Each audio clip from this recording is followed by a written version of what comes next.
ghostly mark. Cobwebs twine and shadows dance in this twilight somber trance.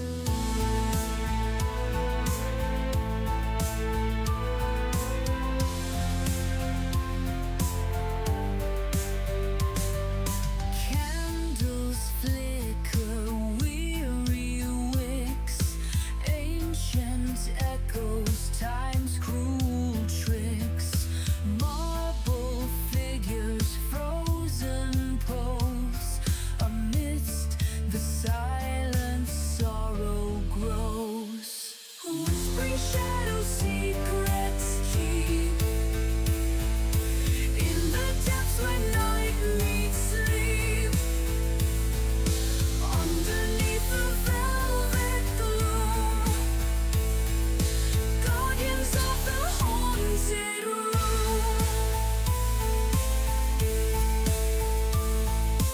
Chandeliers in crystal tears reflect forgotten yesteryears, softly chanting distant cries.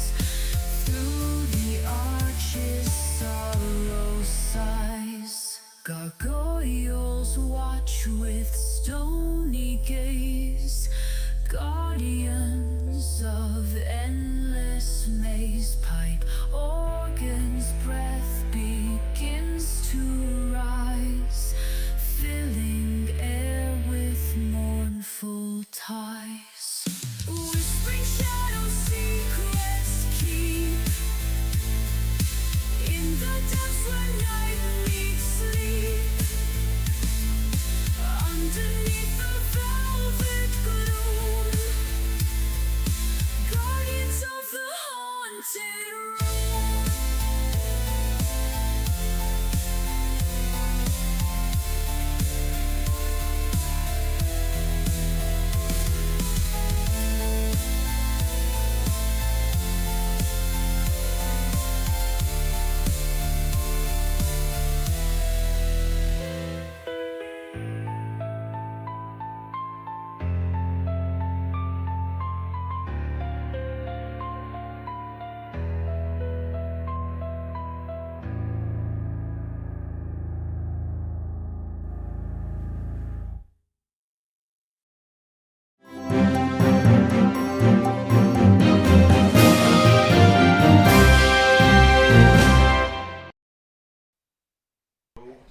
Good afternoon, ladies and gentlemen, and if I've done this right, you guys should be able to hear me, and we did the move successfully, and I can pretend that I'm a professional and know what I'm doing. How are we today, chat?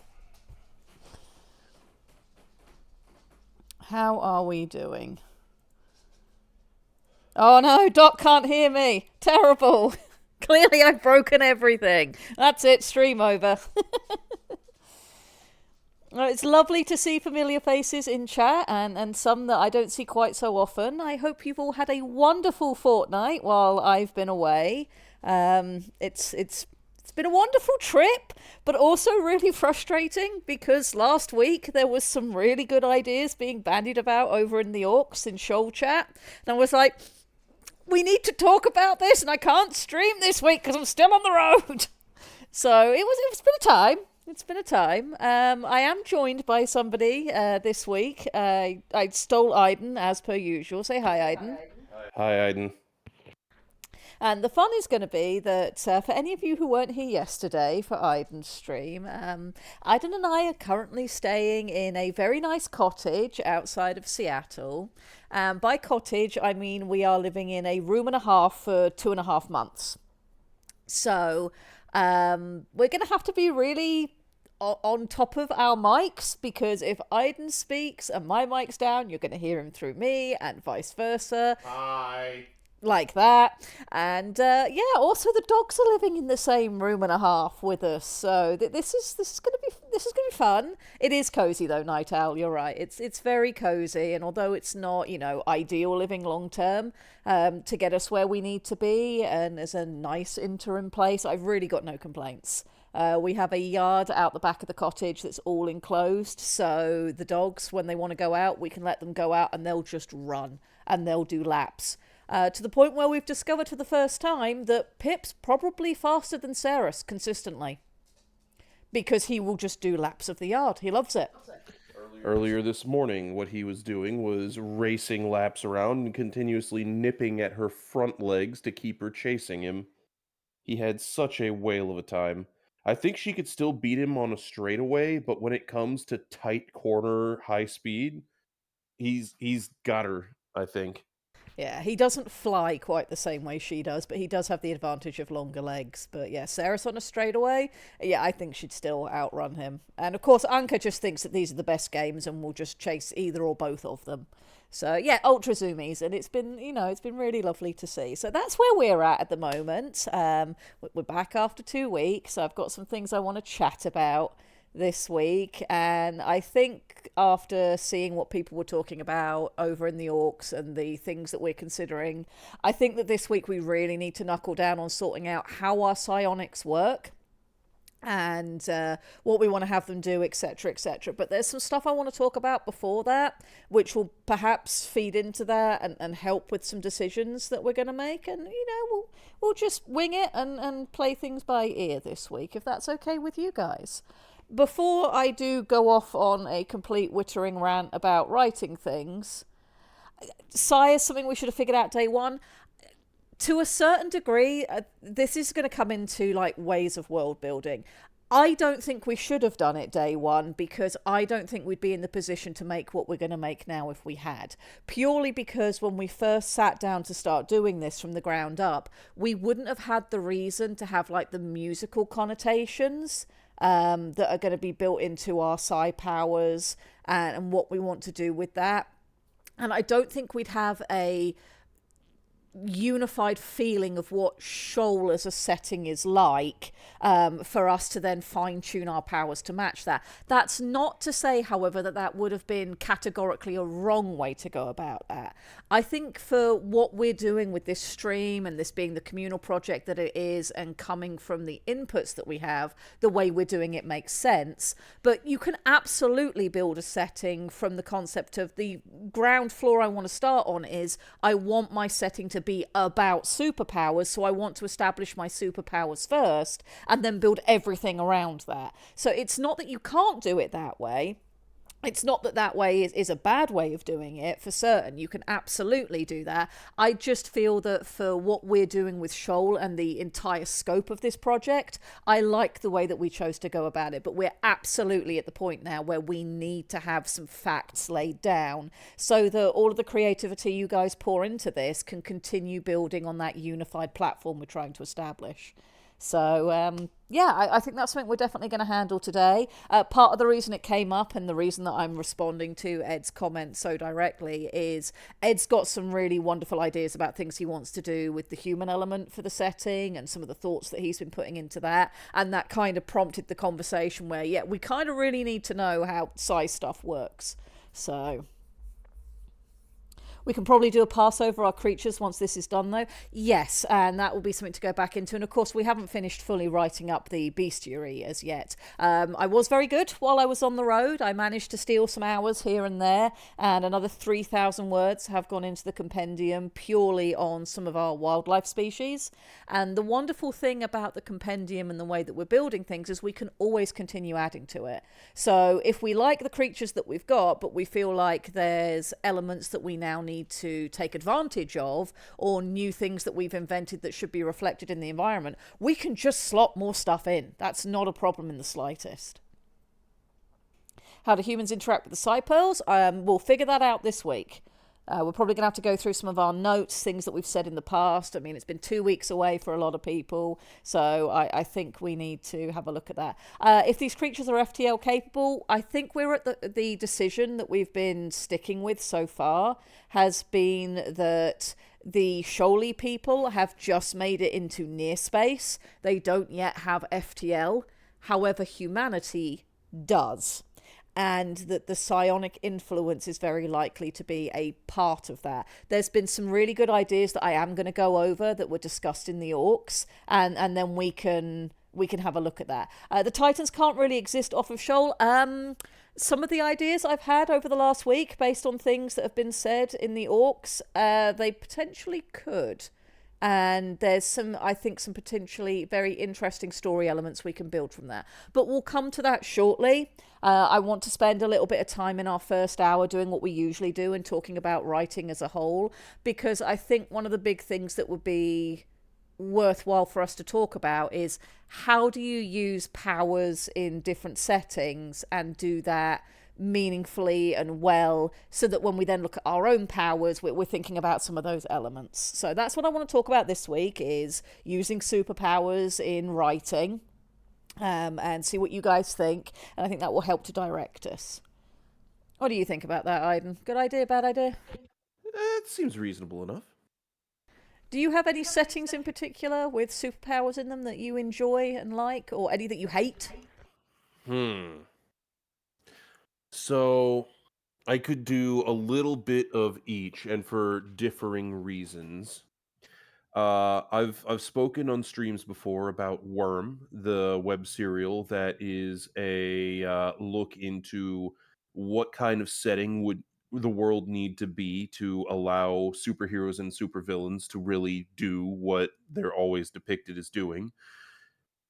Really good story, though it does have pacing problems in that it never gives the characters room, an opportunity to catch their breath. It just goes from crisis to crisis. But overall, I think it's a really fun portrayal of superpowers and inventive applications of. And then if you want one that I look at and I'm like, this is actually really kind of lame. Uh Destiny. Destiny had a great deal of potential and has a lot of really cool things about it. But for all the phenomenal cosmic power that it's discussed in the lore, the way it's portrayed in the actual gameplay as, people get to experience it is very, well, lackluster by comparison. There is a crap load of cool stuff that you only ever see if you read the compendium, which wasn't even in the game. Yeah, the way they handled that was interesting is the word that I will use, and not necessarily the good kind of interesting. It's good that you bring up Worm, because I know Worm is a setting that was very much built from that concept of wanting to really think about the powers and make that a core feature of the setting, rather than sort of being a secondhand bolt-on. And I think that's sort of the first problem that you run into is it's very easy to sit down and go, oh, this would be a cool thing to do. I'm going to put that into my story, and not necessarily do the surrounding thinking that's necessary to either think about, how does this existing affect the world? How does this affect characters and their interactions? What level of justification are we going to have? And to a certain degree, you then have to start playing with the concept of your audience, which is this thing that we always come back to with creative works, if you happen to be in my presence, which is respecting your audience. There are things where people having superpowers doesn't really have to be overly explained. One of the classics, of course, that you can always fall to for long discussions on this topic is Dragon Ball Z. You've got characters that can shoot energy blasts out of their hand. It's very loosely hand-waviumed away as it's chi or ki or some internal power that's being manifested, and you have, as the story goes on, this escalating scale of power to the point where you've gone from this young kid in Dragon Ball who has a very crude sense of humor and is just particularly strong, to by the time you're at the end of the series, we're now up to, I don't know, Super Saiyan God, Super Saiyan Blue, Pink, Magenta, whatever, dealing with the god of death and flinging universes around, and that's fine. And it is fine because the audience that it's aimed for and the point of what Dragon Ball is trying to do is a very loose and light power fantasy for younger people, and it's just having fun. It's just having fun, and your suspension of disbelief is consistent within the setting. Filler sagas aside, and the intricacies of translating ongoing manga into active anime and exporting it to the West and scheduling and put all of that aside. So you've got that going on. Then, of course, you've got your conversations that you have about characters like Superman, who is phenomenally physically powerful and can do just about anything if he wants to. But he does have, there's kryptonite as a weakness. But more importantly, Superman's weaknesses and the balance of his powers comes from his emotional investment in what's going on and who he is as a person.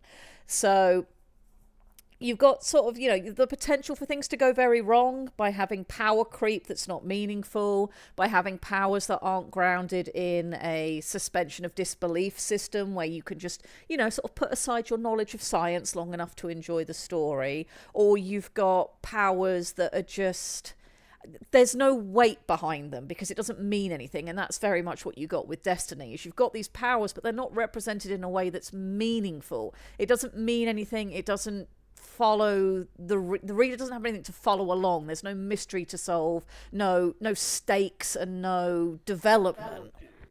I mean, that actually is probably the best way to describe the entire plot of Destiny 2 on release, which is, supposedly you're the only one with superpowers left, except that you're running around in a fire team with other people who have their powers, and in a world with all of the other people who have theirs. It's like, wow, this is very much feeling like a MMO where you are supposedly doing heroic things and questing and the like, except it's the same heroic deeds and quests that everybody else is doing around you, so it feels a lot less Yep. special. If everyone is special, no one is special, and vice versa. And I think Correct. that's one of the things that we'll really want to look at for Shoal is we know that because of how we've built our world, because we started from, the very foundations of what our solar system looked like, we know that psionics are an inherent part of our setting, and all of our people can hear the choral song. So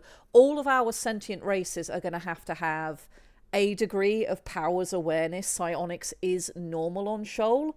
However, if everyone's special, no one is special. I think we do need to make sure that we focus on degrees of psionic ability and how that affects who gets chosen to be a Titan pilot, for example. So that when we tell stories, you've got characters who are doing these impressive things with their Titans or whatever it is that we want to do, it's still meaningful against the background base level power that everybody has, because our powers are a driving evolutionary force on our planet. That helps us to deal with that suspension of disbelief.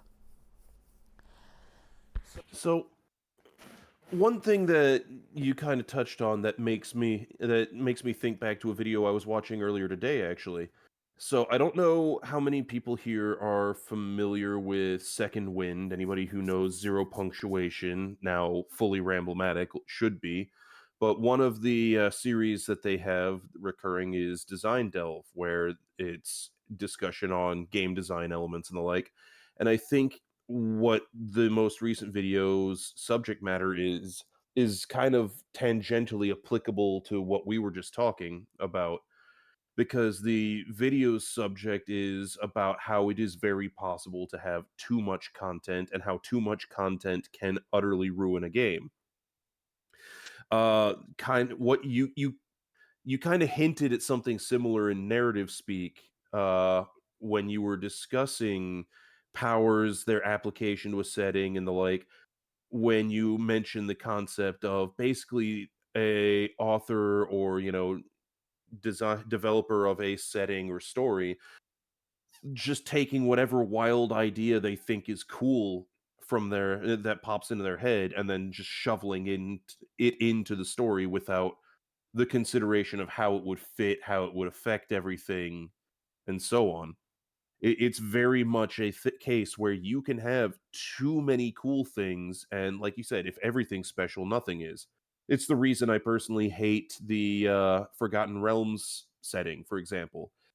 Everything is special, which means nothing is. You don't get the same kind of wonderment and just you don't get the same wonderment, the same kind of fantasy when everything is fantastic, because now you've taken the fantastic and made it very mundane.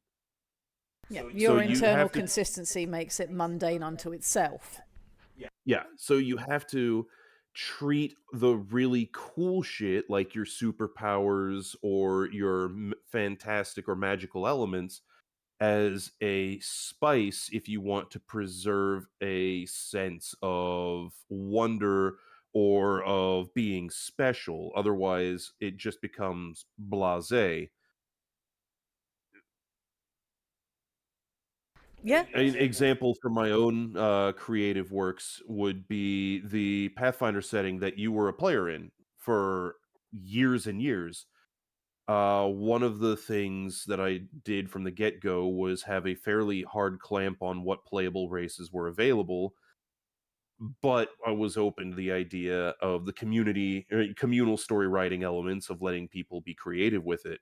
So when somebody came, one of the players said they wanted to play a Warforged, despite the fact that this wasn't Eberron. I'm like, there are no Warforged in setting, which means if you're really wanting to do this, we need to sit down and figure out how that's going to impact literally everything your character experiences and touches, because they're going to be literally unique and they need to reflect that in the character, the character's experiences, but also in how the world responds. If we look at Superman, the most important thing about looking at Superman, like Hals was talking about when we were having him guest appear, is that the important things about Superman is that he is a farm boy from Kansas. I think it's Kansas. But one of the other important aspects of Superman, as in the superhero, is that he is unique and how he is not only impacting the world, but how the world is responding to him. Because it's something that you've complained about a lot in superhero settings. The stakes don't matter if you return to the same status quo that the story started with at the end of the story. There's no meaning to any of the conflict that happens if all you've done is reset everything back to exactly how it began. Absolutely. And of course, that's the problem that we start running into with a lot of the modern media giants is once something gets successful, it's easy to just try to continue replicating that success instead of innovating on it, building on it, and allowing things to stand. You want to return things to status quo so you can just do the same thing again and rake in more money. People aren't stupid. We notice that sort of thing, and it makes the works that are involved become soulless. And obviously, that's not something we want for Shoal. We want Shoal to be weird and wonderful and full of the passions of everybody that's been involved in it. We don't want it to be soulless. So things have to mean things, and that has to stand if you just undo it. Now, that's not to say you can never retcon things. I should be careful there. There are times where you can play around with the concept of resets or winding things back or alternate universes, and that can be meaningful and fun. But that's when you've got something specific that you want to say, not when you're just doing it because you want to repeat, last year's blockbuster all over again without actually having to put in any new effort. Oh yeah. I mean, on the one hand, you've got Marvel, which I personally think that Endgame was a fantastic ending to the MCU because it wrapped up all of the important stuff. You had the passing of the torch. There had very clearly been a new status quo that was not the same as the old status quo by the end of it. What with half of the Avengers being dead or retired and a new cast coming and taking in, the world having been exposed to all of the fuckery, and then they just kept on going. And it's been said multiple times that one of the most powerful pairing of words you can have is the end. But then I think I'm gonna use an example that we've discussed personally to what you're saying, that sometimes a retcon, if you have an idea that you want to run with, is not a bad thing. Mortal Kombat. Mortal Kombat did a actually really good job of doing a reboot, the kind of time travel multiverse reboot kind of thing. After, what was it, Armageddon, they proceeded to jump into Mortal Kombat's 9, 10, and 11, and they they rehashed the entirety of the original trilogy with the caveat that they were doing it with Raiden being a fucking schizo, having heard from himself in the future that he needed to do something to prevent the apocalypse.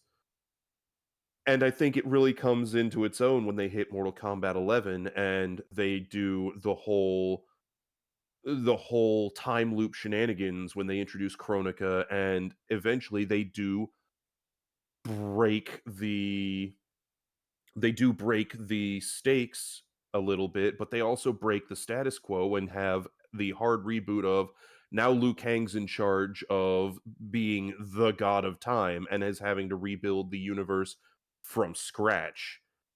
And that was a blank slate that was narratively built up pretty well, especially considering we're talking Mortal Kombat, not exactly the, peak of literature here. And they did an even better one when they did the DLC that brought in Shang Tsung, and I personally feel that the Shang Tsung ending should have been the canon ending, because you could have gone so many cool places with the bad guy winning and the conniving bastard becoming the overlord who dictates the creation of the universe and time. Like, so many cool ideas there. It's a conversation that Aiden and I have had in the house, because Mortal Kombat's always been a fun game, but its premise is ridiculously simple. And to have gotten to the point where you had Mortal Kombat 11 happening and characters like Shang Tsung having the kind of background and gravitas and presence that they do within this ridiculous setting that started out not that deep is, a testament to somebody at the studio caring. And it also goes to something that I've said many times, and I'm sure people here are sick of hearing it, but constraints are a wonderful thing for creativity. A lot of really good writers will do their best work when they don't have the full smorgasbord of options available to them.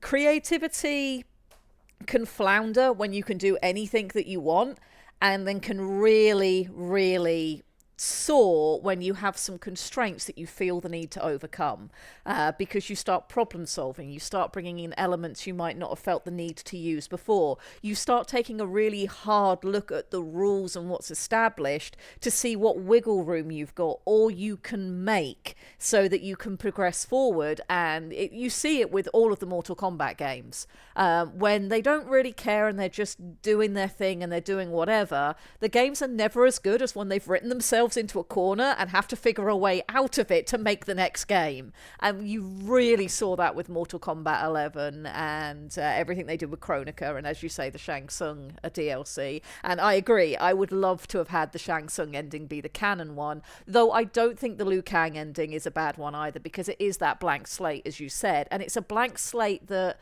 going through those last few Mortal Kombat games before it happens, feels like it was earned. So you have an investment to say, okay, well, what are you guys going to do next? I feel like they would probably do a better next if they used the Shang Tsung ending, because of the constraints it forces them to have to work around, and that requires you to then think of the wiggle room, really play on your characters and what's meaningful to each of them and how can we do this. But the blank slate will be fun as well. What's Ed saying? The other thing that's really good about doing that kind of blank slate is it addresses a problem that, again, you kind of mentioned earlier on, which is the Dragon Ball Z power curve, or I should say the explosive power creep that Dragon Ball Z kind of epitomizes. Because by the end of Mortal Kombat as a series, once you get to that blank slate, you're at the point where you've got literal gods of the cosmos are throwing hands with each other. Even the more mundane characters have crazy magic powers. Like, Johnny Cage isn't just a fucking Hollywood actor anymore. He's the descendant of ancient Greek heroes with freaking kung fu magic at his Yeah, I wish that disposal. part hadn't been put in. I like Johnny Cage better when he was just a dude. Yeah. And I mean, you've got gods and eternal champions and undead overlords and all this stuff fighting for the future of the cosmos. Where do you go from there when you've got the stakes crept up to the point of it's literally all creation now being up for grabs? Well, if you can do that blank slate, then you can bring it back down and you can try and avoid the Dragon Ball Z problem of having nowhere to go because you've already hit terminal ridiculousness, and you bring it back down to a much lower key, more personal story. Again, talk the conversation we had with Hal's, the best kind of Superman story is the one where it's not the fate of multiple planets are in the hands of Superman doing the thing against supervillain. The best stories are Superman being a man first, Superman second, and having to deal with how does farm boy Clark Kent justify or, work his way through the crisis while keeping his good old boy moral compass still pointing due north, rather than how big a rock can I throw at the bad guy because the last time it was damn near the goddamn moon. Yeah, yeah. Um, Powers baked in is, I think, important for a lot of settings so that they're foundationally established. But if your solution to every single problem is throw the unique powers of my world at it, then yeah, you're going to start running into issues. And although we've said that, tight theming is important, and whenever we've run into problems with Shoal, what we've done is what I think is one of the really good things to do with writing, which is, okay, I've hit a problem. How can I solve it using my setting's unique thing? Because then you're tightening up your theming and you're tying everything in. That's not to say that every tiny problem has to be solved that way, and that's what happens, and you get your just throw a bigger rock at it. Though, of course, there are some settings that benefit from that because they know their audience and what they're trying to do, and the one that really comes to mind is Gurren Lagann, where it is perfectly acceptable that you are throwing universes at each other or whatever because of how Gurren Lagann is built. It's a fantastic show. It's escalation as you go through to the point where you're at the point where just universes and antimatter and stuff is just a thing. It makes perfect sense, and it's been earned in terms of the internal consistency of the setting. The other thing about Gurren Lagann is it is very much a humanity fuck yeah story powered by the raw freaking brass balls that epitomizes the utmost of humanity fuck yeah. But it also knows when it has hit its pinnacle and then it ends. It stops after what is it, 26 episodes? Yeah, it has a standard run. But what I really liked about Gurren Lagann with what it did with that power creep is you get to sort of a pinnacle at various points. And then before you progress into like the next arc of growth and power, that you always spend some time with the characters on a personal level. And at the very end of the show, you have that period where Yoko's off being a teacher. And you've got all of that sort of thing going on before they go off to deal with the ultimate problems, where you're just seeing the characters with what they would be doing if they weren't under the pressure of you must currently save the world. And then they have to go back to saving the world, and it ramps it up to that next level again. So that breathing space and that character development that's allowed to happen in that breathing space helps to really sell what will come afterwards. And that's just good narrative, and that comes into storytelling rather than world building. And is absolutely something we'll need to look at later when we get to that point. Yeah. Because you've got to give your characters a bit of space to breathe because without the personal without being able to explore the personalities of the characters, they aren't characters. They're just kind of plot devices. And I mean, going back to Worm, that is one of the biggest problems it has is it does give you the chance at some points to see the core cast doing their thing, but it's not frequent enough to really give them enough space to breathe, which is a shame because a large part of how problems and crises get solved is through not throwing a bigger rock at the problem, but the main character, her Taylor, her whole thing is She can control bugs. Like, that's her superpower. It's not the superpower she wanted, not the superpower she asked for, but it's the one she got. She can control all bugs within a radius around her. And she manages to figure out ways to deal with all kinds of shit by getting inventive with what is a very mundane and some would say lackluster power compared to the people with like eye lasers, monster Hulk transformations, the ability to invent like literally any kind of techno gizmo they could ever want. You've got the equivalent of Superman flying around saving the world from like literally world ending threats, and here she is becoming a major player that draws the attention of the big global factors because of inventive application. But where the story falls down is again giving that brief pause in between action so that you can catch your breath, you can kind of cool down. You can't have all tension all the time. It's like trying to make a horror story where every page is, "Oh god, what's gonna happen? Oh god, the killer's right there. Oh god, there's the monster." You get numb to it. You absolutely get numb to it. Also, I wanna point out one observation because Wilf pointed out something that's really good observation here on the subject of, wiping the blank slate to reset the stakes and give yourself room to come up with something new and cool. Ragnarok from Norse mythology is a fantastic example of that I hadn't considered.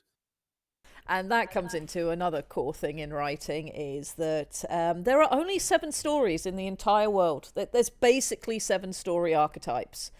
But each story is made unique and interesting by the message that you want to deliver, the unique experience and perception of the author or authors who write it. And that makes the deliveries interesting. You usually have a hero's journey or something like that going on. The human experience has been the human experience since humans were a thing in many ways. Yes, elements have changed, but some of the core aspects of just being a living, thinking being we've had since the day we turned up on this planet. And you see that in old mythos and old stories and just continually throughout human history. So Ragnarok being an example of that, I mean, that just kind of epitomizes the point. But every story can be worthwhile if you put the right effort into it.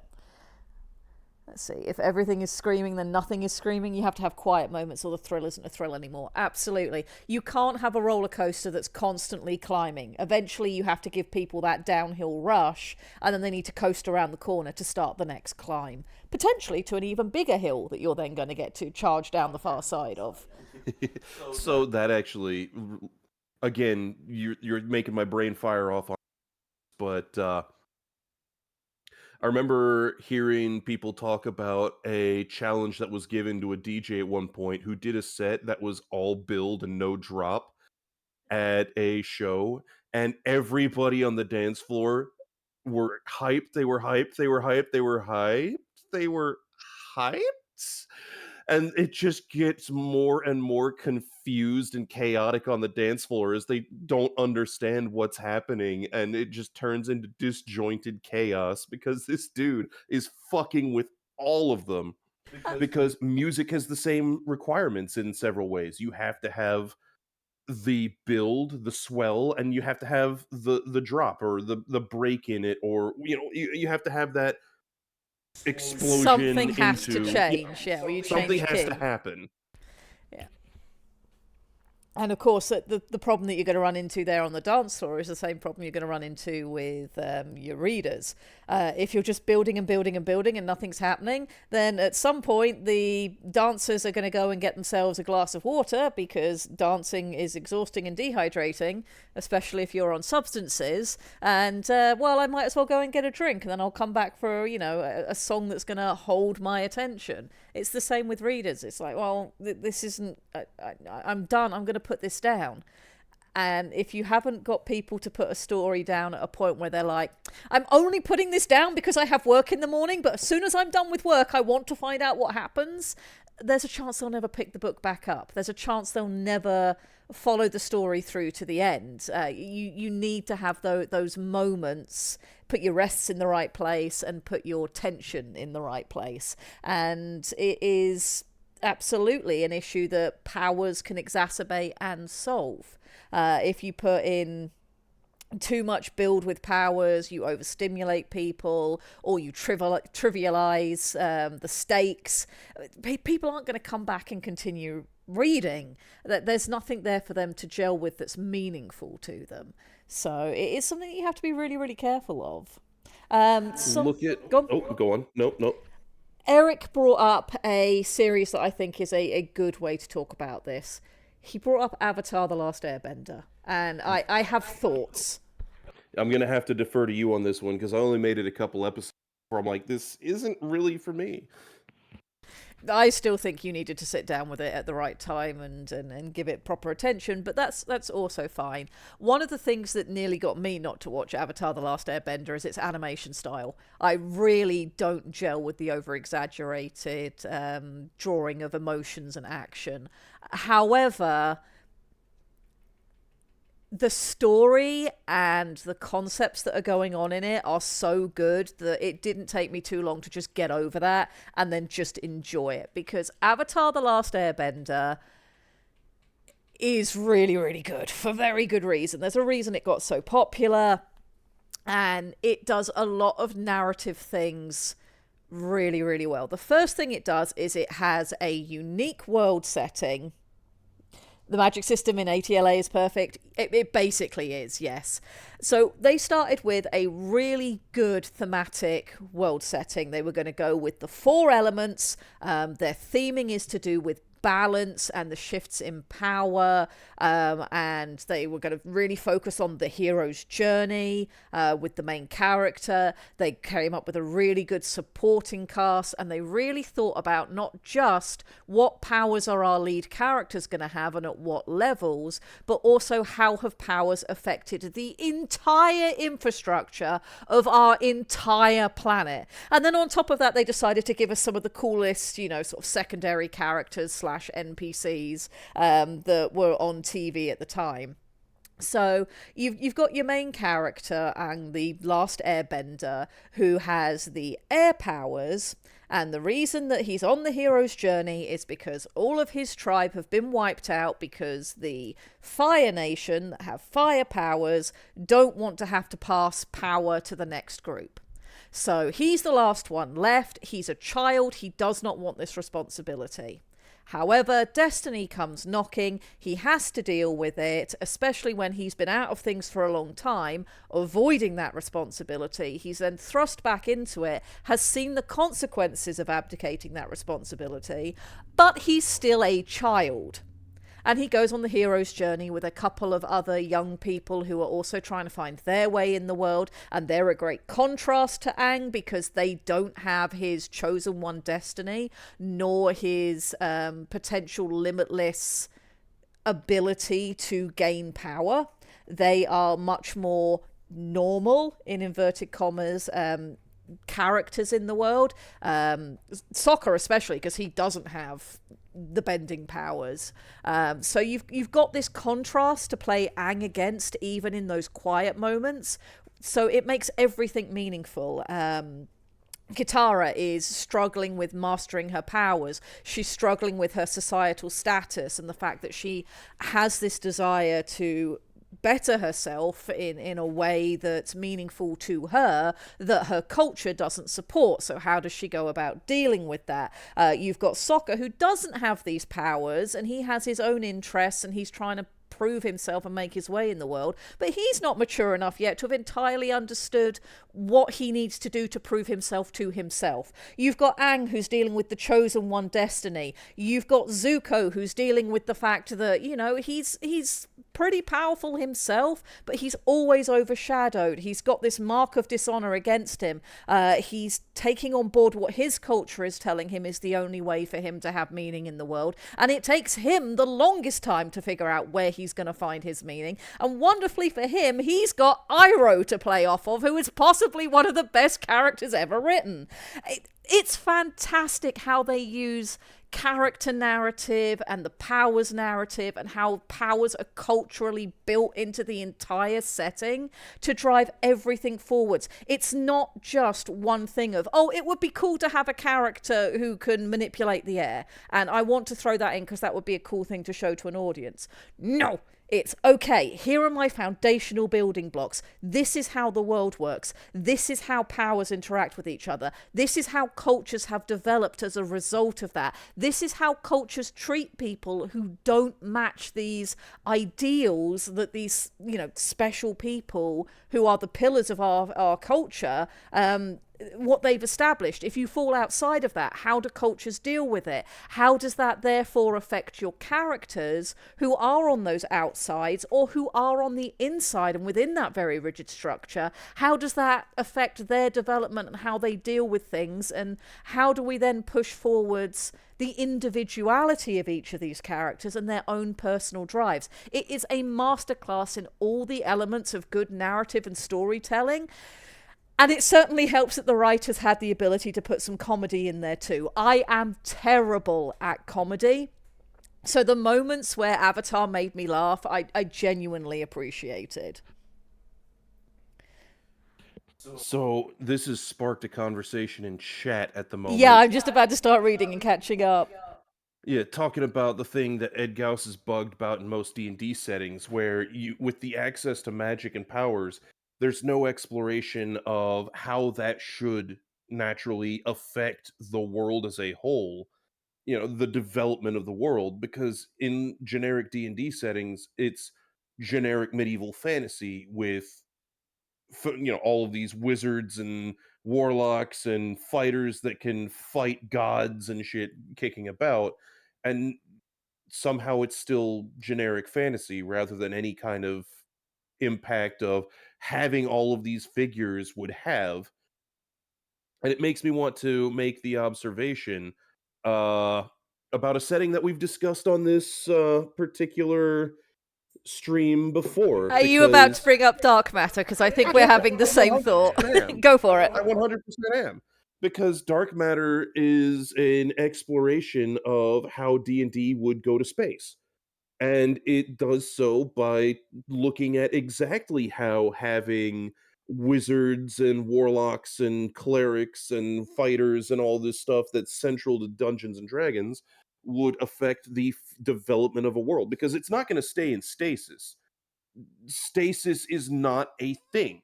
The forces of entropy mean that even if there was a sturdy attempt at maintaining the status quo indefinitely, it will never work. People have ideas, people will try things, people will invent and experiment. It's just how people are.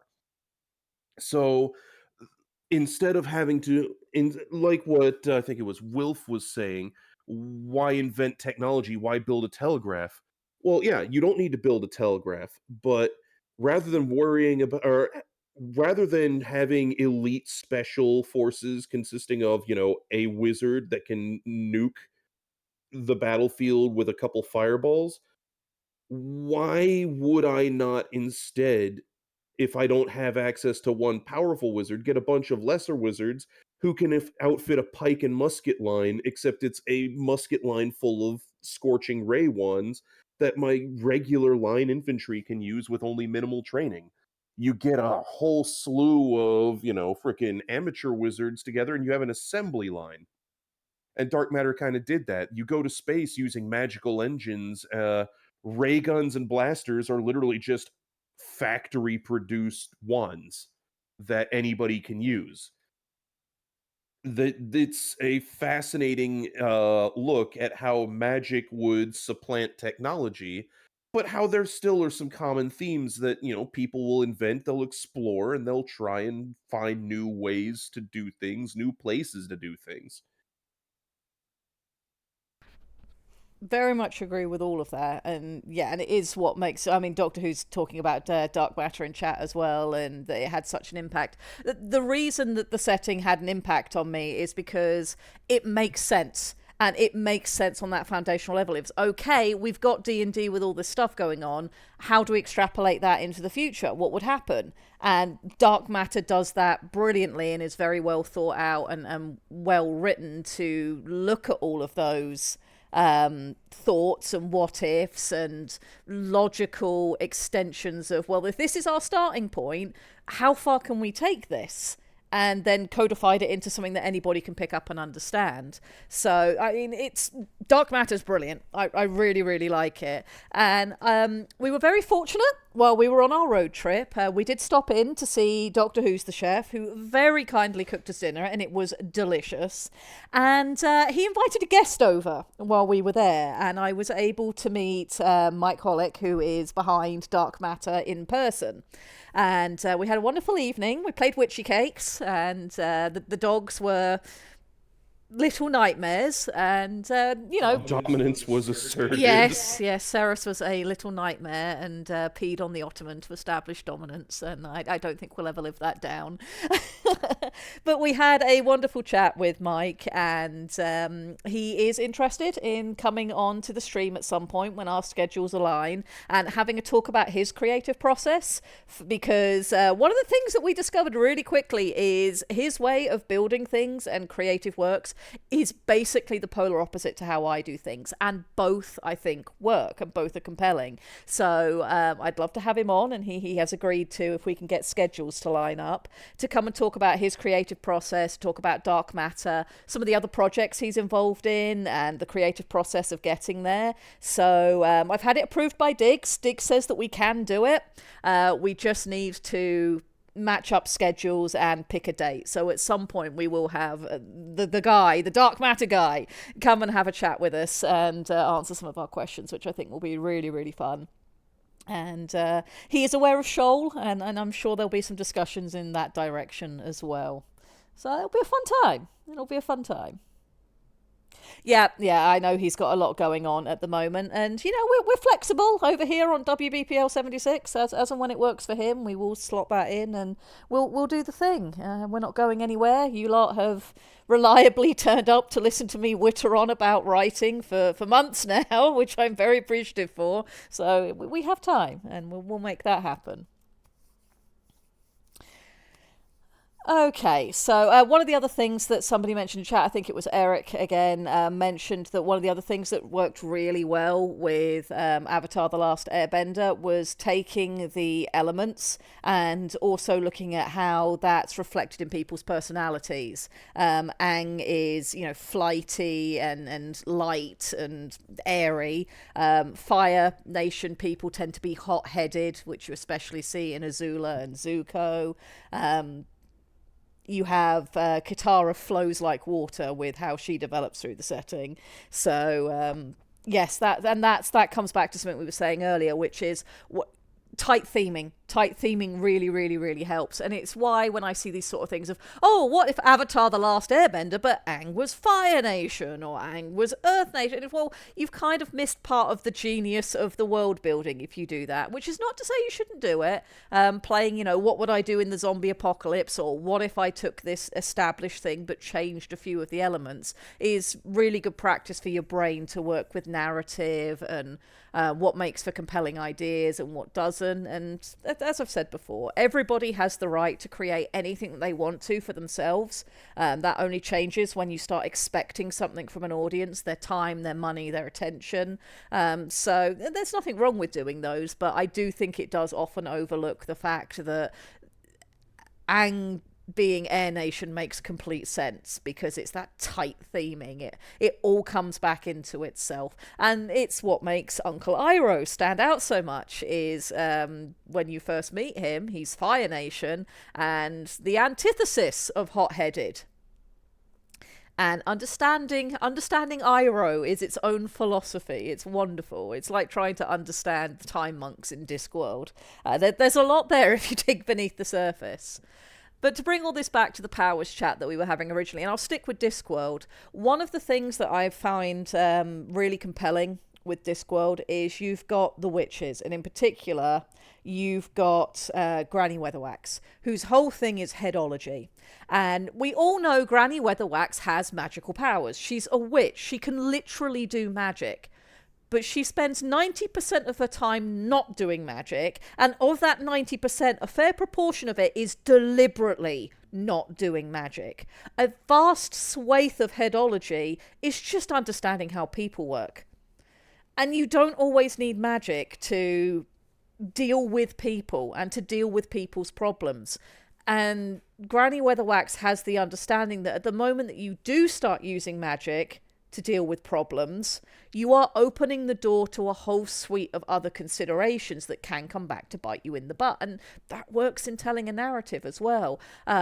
If you get through to the Tiffany Aching books in the Discworld series, where you have a young upcoming witch who's wanting to find her place in the world, wanting to prove herself, has all of these different things going on. The times where she uses magic without thinking are often the times where her problems really come from. And the ultimate lesson that she learns, usually from Granny Weatherwax, is that, not using magic solves the problem better. And sometimes it's, she herself comes to that realization, or sometimes it happens by things happening in people around her. There's like sort of this rival character whose name escapes me at the minute, that ends up becoming a witch for a small village and starts solving problems in a more mundane way, mostly due to necessity rather than desire, and it ends up being incredibly effective. So sometimes it's not a character themselves learning the lesson, it's the character observing the lesson through somebody else and then being able to go on to apply it. Just because you can doesn't mean you should. Angrammata, thank you. That is exactly who I was thinking of, Wilf. Thank you very much. So this leads me to a sidestep tangent, not really a tangent, but a movie that comes to mind that I know you showed no interest in when I first tried to introduce you to it, but I think fits kind of what you're describing. The movie's called Black Death. If anybody here has ever seen the clip of Scene Bean getting killed by being drawn and quartered, that's the movie that came from. And the whole premise of the movie is that it's Middle Ages, the bubonic plague is sweeping, scything through Europe, et cetera, et cetera. And the main character is fallen in with a group sent by the church to find a necromancer in a remote village. And of course, well, bring her in because it's the church and the Inquisition, et cetera, et cetera. But the reason I bring it up is once they get to the village and everything starts to unfold, it becomes apparent that the necromancy never was. And the whole thing about the whole twist is that the lady that they're trying to arrest as a witch is just a woman with a really, really solid understanding of both herbalism and training as an apothecary and a good knowledge of people and how people think and work. And the whole point that she makes towards the end is like, I wasn't here keep I wasn't using witchcraft to keep the Black Death from touching this village. I didn't need to. The village is remote. We don't see enough people for it to have come here. The Black Death was going to pass us by because nobody was going to bring it to us because nobody ever shows up. But it gave the villagers something they could believe in that allowed us to continue to function while the world burns around us until you assholes showed up. Also, your dead girlfriend that I quote unquote brought back from death. No, she's just been drugged off her gourd, you idiot. She wasn't dead. I used the fucking Romeo and Juliet poison to make her seem like that to keep up the mystique. You're an asshole. The people you're working with are assholes, and you just doomed this village. And it's one of those observations that you don't need powers to make for an interesting protagonist or antagonist. Knowledge of people is oftentimes all you really need. Very true. And I think Granny Weatherwax is one of the best examples of that, though. Yes. Yeah. Okay, so we are about an hour in, which means all of this wittering about powers and the pitfalls and the good things and etc. Hopefully that's got us in the right mood for doing some decision making on what we want to do with Shoal at the minute.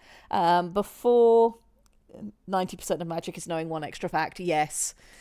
Before we move into doing that, Tyre German has once again blessed us with another art piece. He has drawn our Salacians, at least the whale variant of them, with the Susella symbiotic organisms that do all of the manipulation for them. So I just wanted to show that off this week before we moved on, because I always appreciate the effort you guys put in. Last time we were here, Lictor, did we show off your awesome crab that you made? I'm sure Lictor will let us know. I think we did. I think we did, but if we didn't, I will pull it and show it before the end. So Pull and show it anyway. pull it and show it anyway. That's going to take me a few minutes, so I'll do that in a moment because I don't have it loaded into OBS at the minute. It's almost like we just moved across the continent or something. So we will have a look at that before the end if necessary. So yes, there are Salacians, which I think we're going to have some real fun with them, with these very animal looking people. It's going to be so easy, especially if we decide to tell a story that has humans in it, to have them, be sort of whale watching and observing without realizing that they're looking at another sentient species. There'll be a lot that we can play around with there, which I think will be quite fun. Just keep skeletal people in spacesuits away from them, especially if there's a stolen toaster involved. Rest in peace, Bobby, and you were the best whale ever to be on a Traveler episode. Okay, so we know we want to talk about our psionics this week. There's been some good stuff that went on in the orcs that I want to read out before we get to the end. But I think the best place for us to start right now is to start thinking about just our psionics in general and start building up some of the things we think we want to play with. So let me find where it would be best to start writing all this down.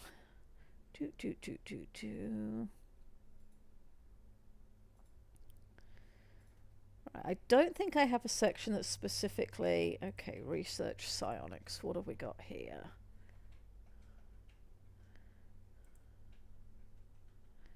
Okay, so it does look like we started having a look at some stuff at some point. Let's look over what we were talking about. Yeah, psionic activity is a natural part of the solar system. We knew we wanted that to just be a kind of thing. Non-sentient psionics, all resources will be exploited by nature and evolution eventually, and so it should be on Shoal. And we've done a lot with that since we made that decision. We've made a lot of life forms that are reliant on psionic energy, or at least detecting psionics. The Song of the Coral is a vast part in that. Stop singing when attacked, and when particularly large coral reefs capable of stunning and maddening attackers with how severe and sharp the shearing off of power can be.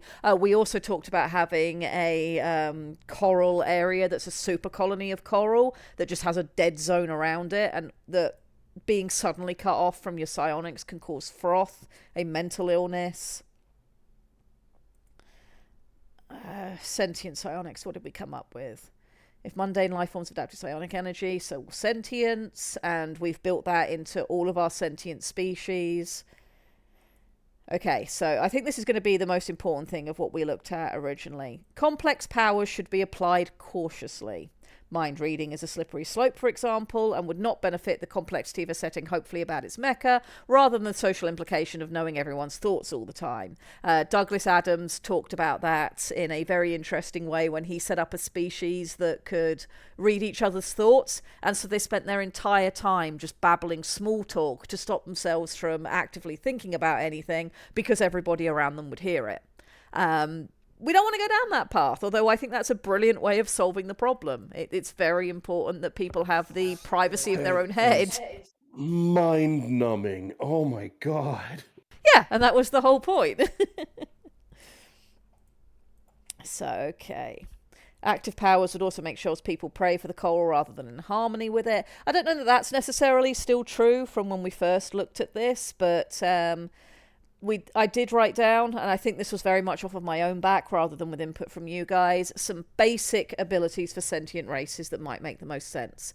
Psionic perception, which I think that's just going to need to be ubiquitous. All of our sentient species need to have psionic perception. The ability to sense the choral song and just know that psionics is going on. I think we've also very much touched on the idea that psionics is very likely to be at least a component of communication. And we know that for, say, the Selasians, with their link with the Susella, that's going to be a critical component. So psionic perception, including for communication, I think is going to be something that we just have to have. Empathics, basic understanding of others' emotional states. We're working with a C setting here where it's going to get dark a lot easier than it does elsewhere. Being able to just read facial expressions isn't necessarily going to work, especially when you've got species that will be communicating with each other whose musculature and body shapes are so radically different. Empathics, I think, will make sense to enable the Shoaly peoples to have as complex a communication system as we do as human beings. Luminokinesis was one that I was thinking about, which would be basic light manipulation, which would be useful for communicating, hunting, etc. So psionically activated sort of flashes and blinking. How do we feel about those? Let's see what chat's been saying.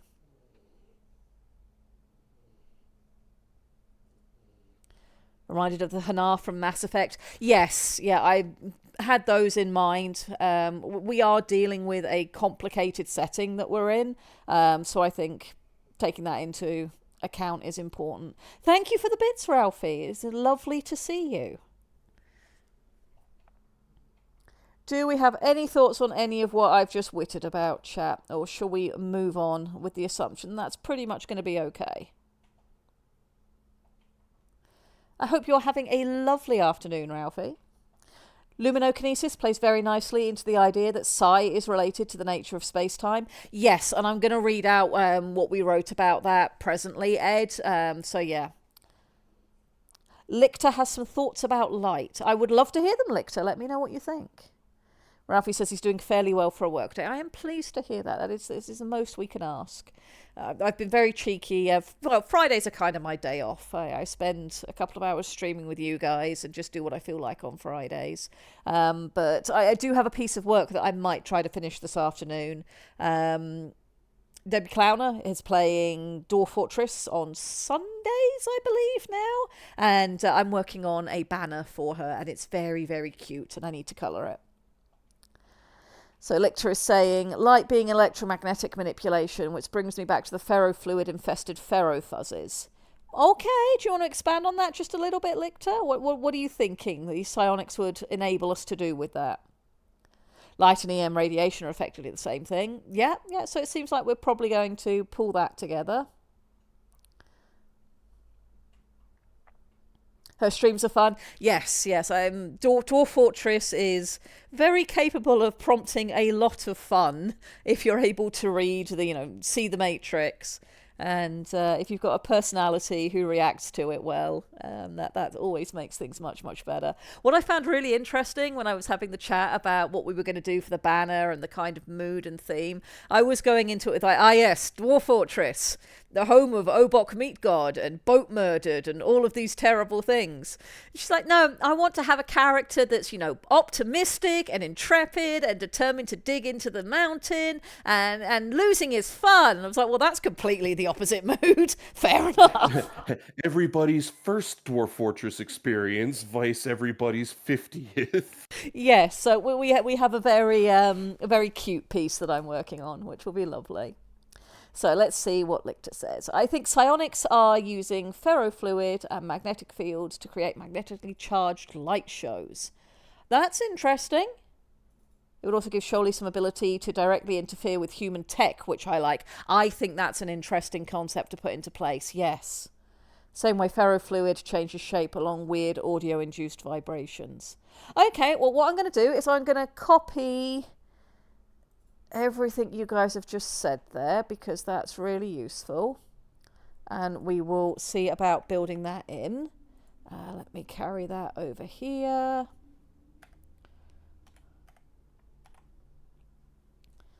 There we go.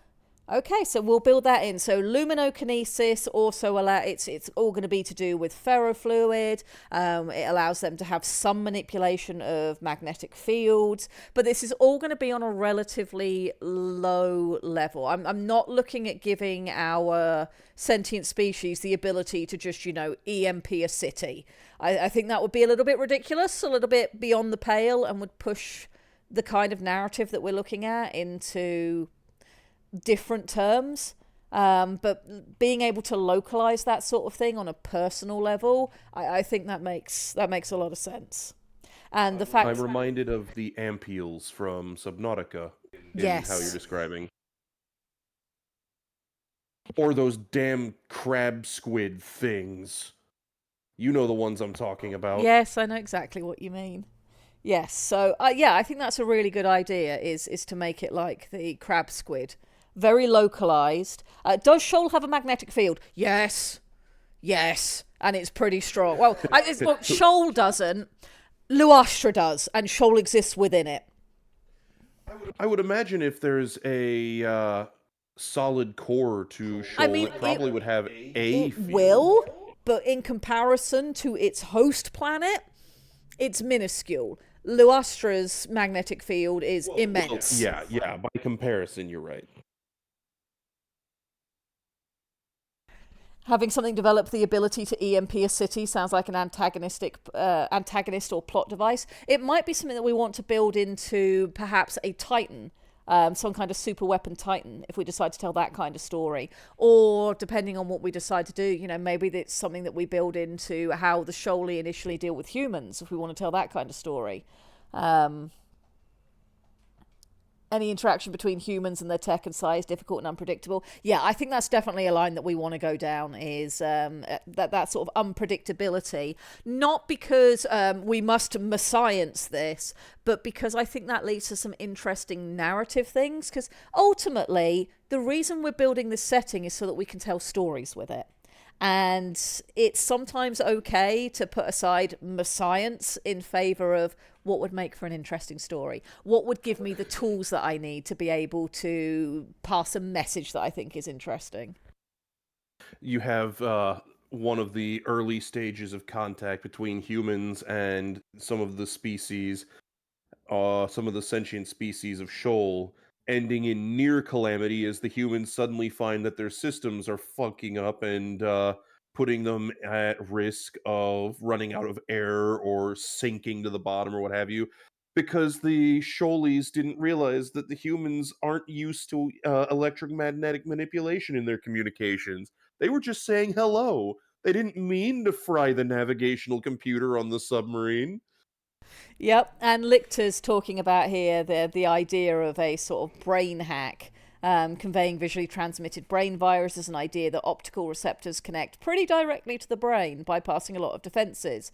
If you make a targeted light show of attack patterns of intellect by distracting and compressing information directly into someone else's brain. And of course we know that, depending on people, if you show them flashing lights, you can cause seizures, etc. So, I cast power word epilepsy. Power word confusion.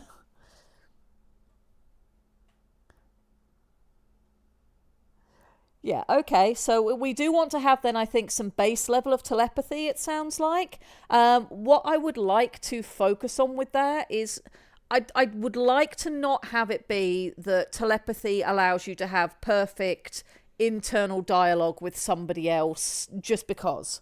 The idea of impressing or emphasizing ideas and words and external stimuli, I like that. I also like the idea Treat of... it like body language. Yeah, like body language, but sort of, directly from one mind to another using psionics. But that it should also have a range limit on it.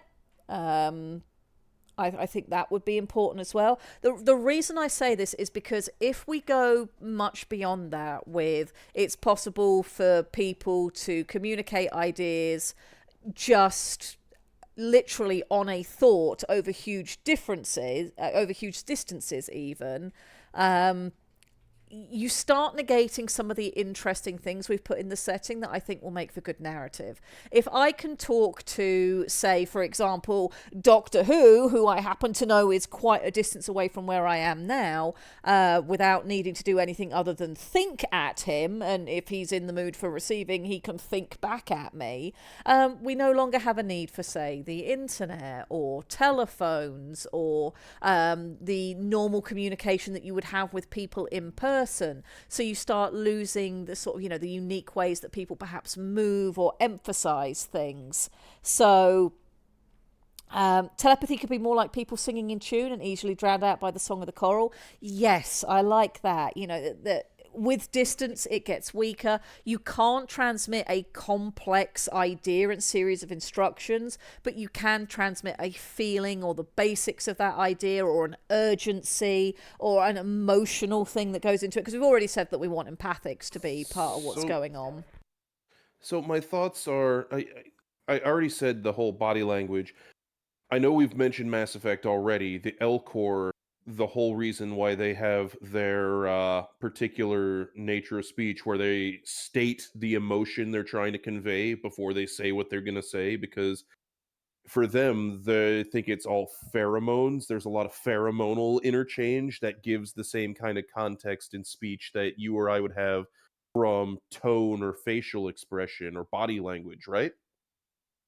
What if the telepathy is something akin to that, where it kind of falls into the same wheelhouse as, the posture or the tone that you would normally have in a human conversation face to face is embodied by the telepathy, which means that, say, we're communicating from one mech to the other. It would be like how when you're texting somebody, the two-letter response okay can mean so many things, and without the context of the facial expression or the tone, are they pissed? Are they just agreeing with you? You don't know. Well, with the Shoali, if they're not within that immediate contact to be able to get that empathetic telepathic link, it's the same. The conversation's still there. It's just that there's a critical piece missing for proper understanding. You lose the tone, if you will. Which makes a lot of sense. And yeah, I think that could be quite good. Ralphie has said, would you let people do a Morse code type Siping thing? I think that would be acceptable, but it only works up to a certain range before it gets drowned out by the general choral song, so that we're not just, giving people ubiquitous, they can do everything. Psi range could be not so much about linear range as it could be adjacentness along the FTL dimensions, playing into Psi connection to FTL. We really need to talk about the Psi connection to FTL. We'll do that momentarily. Psi blindness is super social anxiety. Yes. Archon Erica mentioned what Aiden is talking about when we were talking about it last week, so we're in agreement. Yeah, okay, so I think that works. Let me start writing this up so that the idea doesn't get away from us. So we want Psi to be part of communication. It can get drowned out over distance by the background choral hum, but it adds context to communication when Shoali are in proper range of each other. Otherwise, it is possible to be unsure about tone. I mean, that makes sense, the drowning out piece as well, because going back to human communication, the tone of your answer is going to be a lot harder to distinguish if we're in a place with a lot of really loud sounds and you're having to shout to be understood. I'll get the words right and maybe I'll understand by body language, but it's hard to convey if you're happy, sad, angry, excited, annoyed, when you have to respond at top volume at all times to overcome the background noise. So yeah, no, having it be affected by the song, that's a nice element. That makes sense. Okay, let's see what else people have had to say. Imagine if non-Shoaly appear to Shoaly in that they appear as holes in the psionic field because they do not psionically resonate in the same way. I imagine that's what it's going to be like when they first run into humans. So I know you're aware of John Carpenter's The Thing, and I'm assuming most of chat is. There's a short story I found on the internet called The Things, which is a interesting take on that because it's John Carpenter's The Thing from the aliens perspective. And one of the big things going on, poor choice of words, but ha ha ha. One of the elements that's going on is as the thing assimilates the people, it realizes that they are not in fact the plural being that it is. Whereas with the thing, every cell is an individual and it's like a collective organism of all parts are independent, but they are one. And it's horrified to realize that humans don't work that way, that the only the brain houses any kind of thought or autonomy. And it basically looks at humans like, holy crap, they're sentient cancer. it it's the same kind of shock and horror I imagine might occur during first contact when the shoulder like they don't they, they they don't hear the song. What the fuck, man?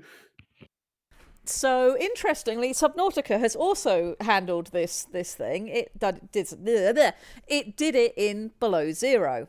Spoilers for Below Zero. If anybody hasn't played Below Zero and cares about spoilers, mute. I will post something in chat when I'm done talking about it, but I'm going to be talking about the plot of Below Zero. There are spoilers. You've been warned.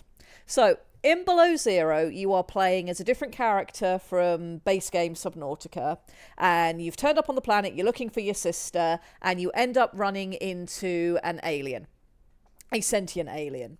It's one of the ancients that originally ended up shutting the planet down and building the big gun from the original game.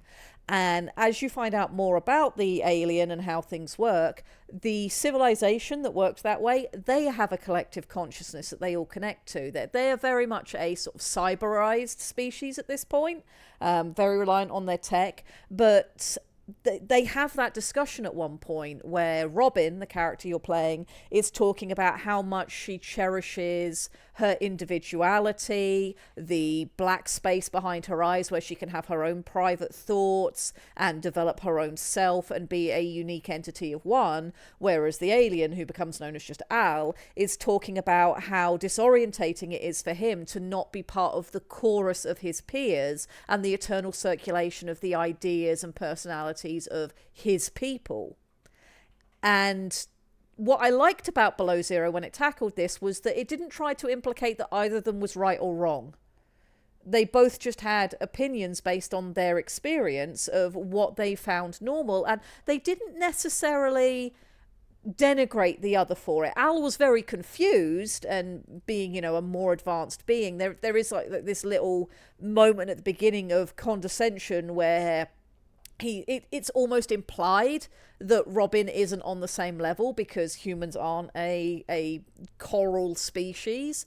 But once Robin sort of starts articulating her point, neither is left as being right or wrong. It's just different and interesting. So I do think that, Shoaly humans will have that. Right, let me do a quick catch up on what chat has been saying, and then I really need to read out stuff to do with FTL and Psionics that Ed and I and a few others were talking about in the Orcs, to see what chat thinks. So, is the planet one giant organism, or is it more of a Pandora from Avatar scenario? The song is pretty sort of planet-wide, but it's not one giant organism.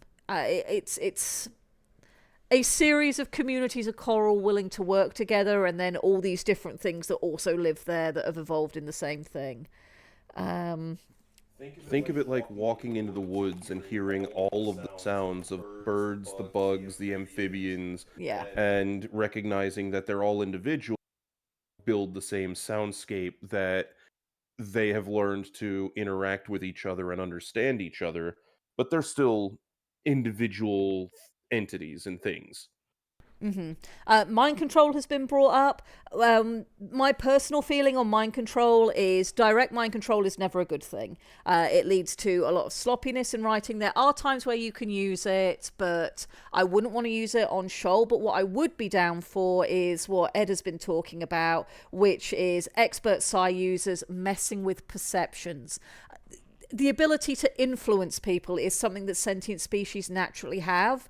Adding in psionics that could perhaps, further push that manipulation that sentient species are capable of, I think makes sense. I don't think you're going to have the ability to walk up to somebody and implant the idea in their head that they should go and just walk off a cliff and kill themselves. But enhancing their current emotional state or presenting the idea of something new or something they wouldn't have thought of and they think it's their own thought from an expert psi user, that sort of thing I think would be perfectly acceptable. So yeah, a subtle thing, nowhere near total control, but a clever user can influence emotions and thoughts. I think that's exactly where we should be with that. The need for pit vipers to block basilisk hacks. Yes. Okay, right. Let me hop over to the orcs and pull up the thing that I want to read, because I think it is relevant to a lot of what we're talking about here and what's going on. Oh, I haven't shown off Tired German's Podlands either. I will need to do that. Let me save this image because I really like it. I don't think we've shown this one, and I love it. They're wonderful. Save that to the desktop for now, and I'll show that presently. Okay, so Ed has been wonderful and has been really thinking about the unified approach to how we're going to deal with humans in the setting. We know that we'd like to have humans because it's that nice contradiction and contrast. We've talked about humanity being not horrifically advanced from where we're at now, but that they will have FTL and that they've managed to find their way to Shoal, probably not intentionally, and that we want to have those interactions. And one of the problems that Ed was running into as he's been continuing to think on this is just what we're going to do with the FTL drives. And he went into detail about a whole host of different FTL options and science that frankly is way beyond my intelligence level, and mentioned things that I'm not even going to pretend that I have his level of knowledge about. But none of it was quite working with where we were at, and it certainly wasn't helping that I couldn't have a full discussion because, we were on the road doing 80 mile an hour down whichever interstate we were on at the time while these conversations were happening. But I did have the ability on one evening to sit down and have a think about it, and I came up with an option that Ed seemed to like, and I'd really like to know what you guys think. So I'll read out the thought that I had. And what I did was I went back to my usual fundamentals. We have a problem. How do we solve it using what's special and unique about our setting so that our theming remains tight? And this was what I came up with to deal with FTL. So the choral song came to be when we needed to solve the day cycle and timekeeping. From that, we went on from psionic coral that powers mechs to a full-fledged alien ecology and an evolutionary pressure. We went from coral to coral with an H. The need to solve the day-night cycle was what gave us our musical theming and allowed us to bring musical terms into our world building. And so that sort of element has become directly tied to psionics at this point. Helpfully, time and music are also important to humans, and humanity has the concept of the music of the planet / the universe. We know as a species that planets have sounds, stars even more so, and we've recorded them. You can go onto YouTube and listen to the noises that planets make. And our human circadian rhythm is also very affected by sound as well. And not just our circadian rhythm, but sound has a really big impact on us as a species. I'm sure there are quite a few people in chat who, when they've been on a drive, going somewhere they haven't been to before, when you're in the area that you're not familiar with and looking for the turn that you need to get to where you're going, you turn the music down so that you can see better. So sound is a really sort of big part of human evolution, and the way that my brain went with this was all of this to say that we should continue those ideas into FTL travel. Psionics and time are linked, not in terms of psionics being able to manipulate time, but psionics can measure it out. Space is full of song, like the choral song, and if every star system has a psionic hot zone where the song of all of its planets and stars harmonize, which of course that point will move as each system spins, that gives us pockets that contain enough psionic power to link one hotspot to another hotspot because they are coexisting in the same time despite the distance, and psionics can measure those two things and link them together. Aim for the right song while you're in a hotspot and resonate with it, and you jump to the new point. Shoal has a really strong song, so it would be a relatively easy early link to make, whether intentionally or otherwise. Humans have evolved in a low psionic system, but the psionics are still there. Navigators, who are the people who, enable human ships to make the jumps, would be humans with the most sensitivity who can hear the nuance of a song and make the best pilots, but humans can still jump even without one because you just need the resonance of a system, something we can already do in the current day. And that could be something that humanity discovers by accident. We've got a ship out there, it's analysing the resonance of other systems, and a jump ends up happening. Science for humanity is based on replicating results. We don't always have to understand the intricacies of every single part of a scientific discovery. One of the things that makes humanity so special is our ability to bridge gaps in our knowledge with sort of like a placeholder idea that allow us to continue exploring the whole without needing to understand each individual element before we move forwards. You don't need to know the individual temperatures on the Celsius scale to know that your food is cooked.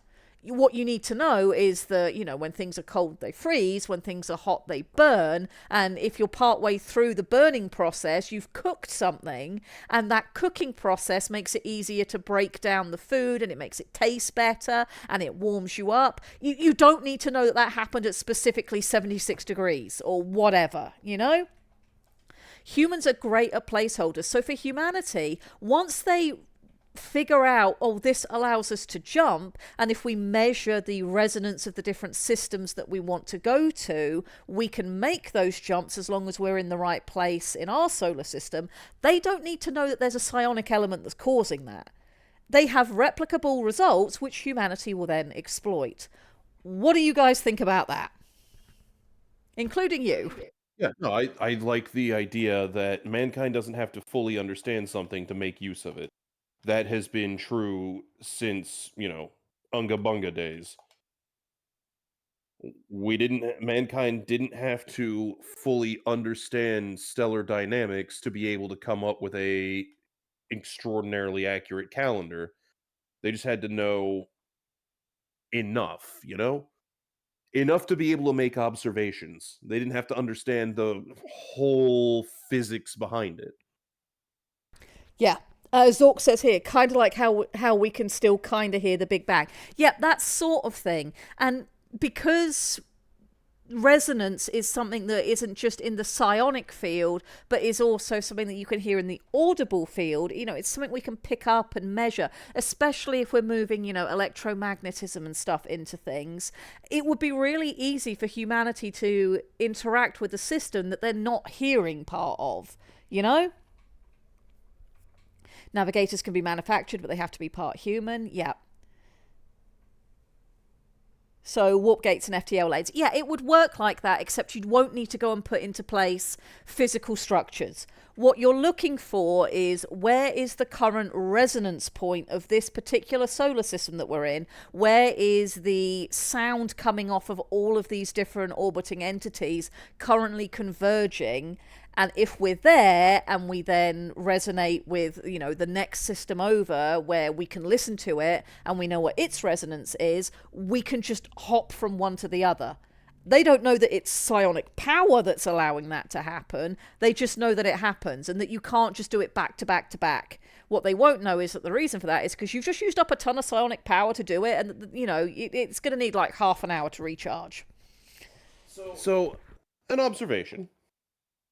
This sounds very reminiscent of jump drives in Battletech in a lot of ways, in the sense that in order to calculate where you're going to jump to, you have to understand the dynamics of the different gravity wells and stellar bodies in the destination system, whether in very detailed terms to come up with particular points in system, or in broad strokes, you can do the safe jump that's on the fringes outside the influence of all the gravity wells out of system. So, something that is known in Battletech as a pirate point is the a specific point that you can jump to safely that is only there typically very temporarily because it is the result of all of the different gravitational fields and pulls and effects all interplaying to make that sweet spot where the conditions are right for a safe jump. Replace gravitational fields with the psionic elements of the assorted stellar bodies, and it sounds like very similar to what you just described. Yes, and the reason why I like it is because what we can do with this is for humanity doing it from a technological standpoint, you need all of that in place to be able to figure out, well, this is where the resonant points is going to be for this system, this is where it's going to be for that system. We need to do all of this math and this calculation, and we need to do it at a certain time, and that will allow us to go here and then to here, etc., etc. And potentially initially for humanity, they have to jump from system to system because, well, we can't pick up the proper resonance of that system because of all the stuff that's in the way. We need to make a, intermediary hop so that we can then do those calculations more accurately, and that lets us get there. However, if you have a psionic navigator who can hear the song, and what I would love is to have some humans who have all humans have a latent psionic potential. They just don't know it's there, and it's not meaningful in the way it is for the Shoal. It's not an active skill. But for people who are particularly attuned, they don't need as much of the technology to support them because they can naturally hear the song the way it's supposed to be heard on psionics. So once we get our Shoaly into the position where they can potentially exploit FTL, they'd find it a hell of a lot easier because they have that natural ability to understand the psionic resonance without needing all of the technology and calculations that humanity needs to do it mechanically. Dreams and sleep are strongly linked to psi for humans. Yes, absolutely.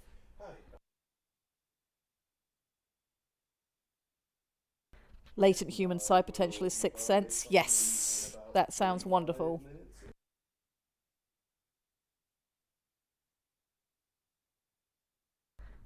We would need an intermediate step for jump point to planet transport. Yeah, and that's where we can start then playing with what we want human ships to look like and all the things that we're doing there.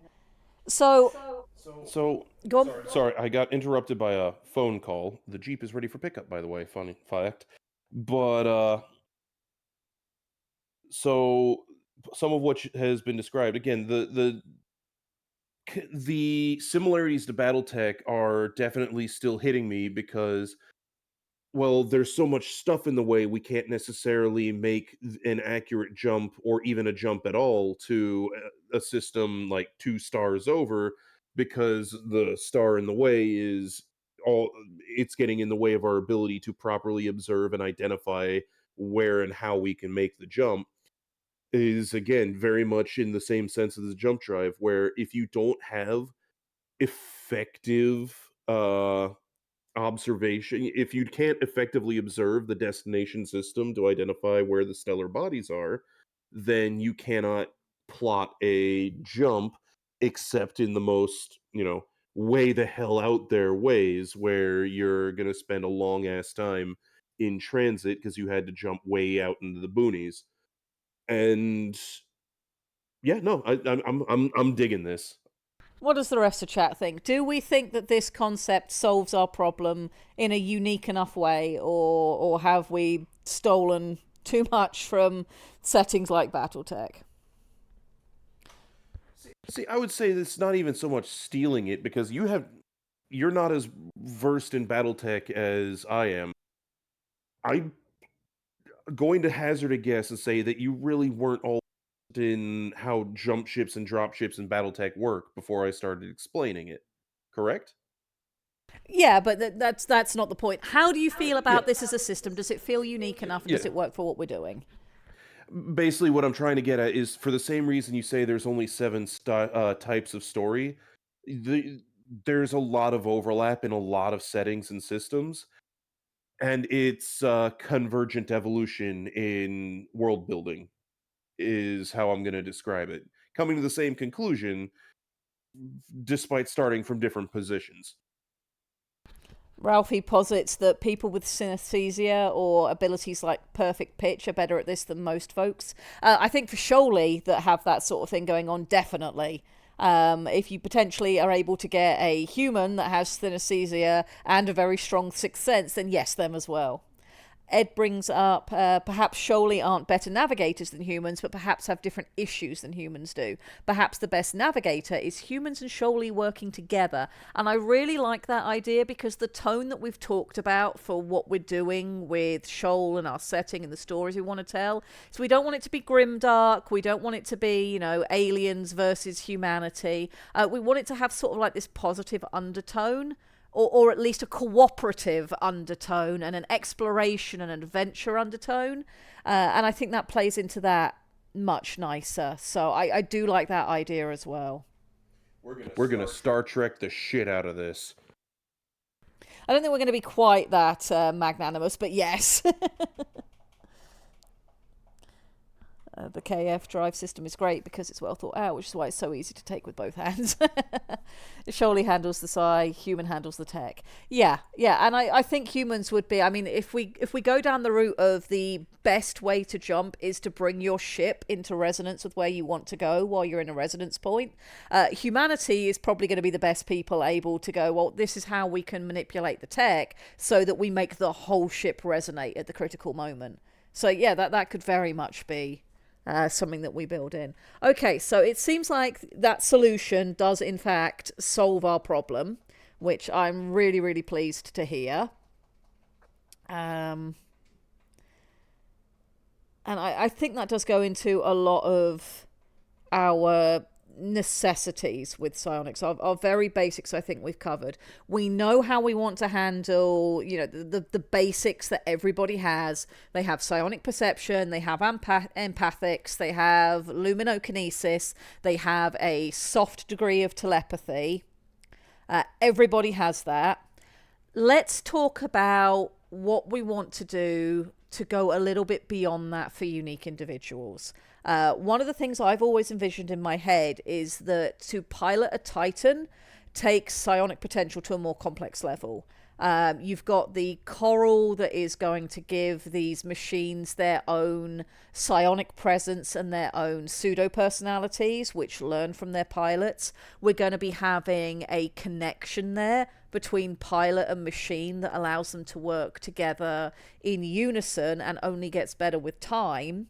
And of course, for a Shoal who's piloting a Titan, you're effectively feeding all these extrasensory bits of information into them from the larger body they're now inhabiting, especially if we decide to give our Titans the ability to detect things that perhaps individual Shoal wouldn't be able to, like being able to see into, I don't know, the ultraviolet spectrum, or detect pressure when for some Shoal that's maybe not something that they have. I feel like we should have some extra psionic powers and potential for people who become pilots.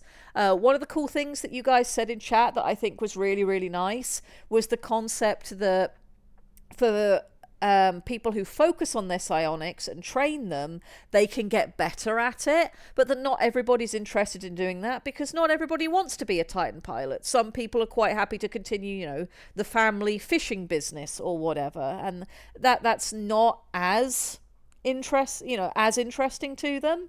But I also think that we should perhaps look at having some psionic element that is found in all Titan pilots that perhaps isn't found in the general populace? Or do we want to avoid doing that and not have it be that, only chosen people can pilot mechs? Anybody can do it if they apply themselves. Which way do we want to go with that? On one hand, we would have the ability to introduce Fluke Wave Skimmer, farm farm squid turned ace pilot. I have a green text story that has been written for Shoal that I will be covering shortly that I think you'll find interesting, Aiden. But for now, we do need to decide what we want to do with regards to Titans. Are Titan pilots special and unique and chosen ones, even if they don't know it? Or is it a case of that they are people who have just really put in the effort and happen to have, I'm on the side of nurture, though nature should colour this ability. Yeah, I think nature's always going to colour it to a certain degree because there are things that happen in life in the real world that stop things. I'd love to go into space. I'd love to see the Earth from atmosphere, outside of atmosphere, etc., etc. The only problem is that one, I'm not smart enough to be an astronaut. Two, I'm nearsighted, and three, crippling claustrophobia. These things I cannot do anything about. Well, I might be able to do something about the first one. I could probably learn more if I wanted to. The other two, I can't do anything about that. No amount of my effort is going to overcome those two physical things that are in my way from doing that job. So you're always going to have a little bit of nature playing into it for some people. Anyone can be a pilot, but it's a lifelong commitment once you're in. That part I think is probably going to go without saying. Once you become a Titan pilot, it's a big commitment.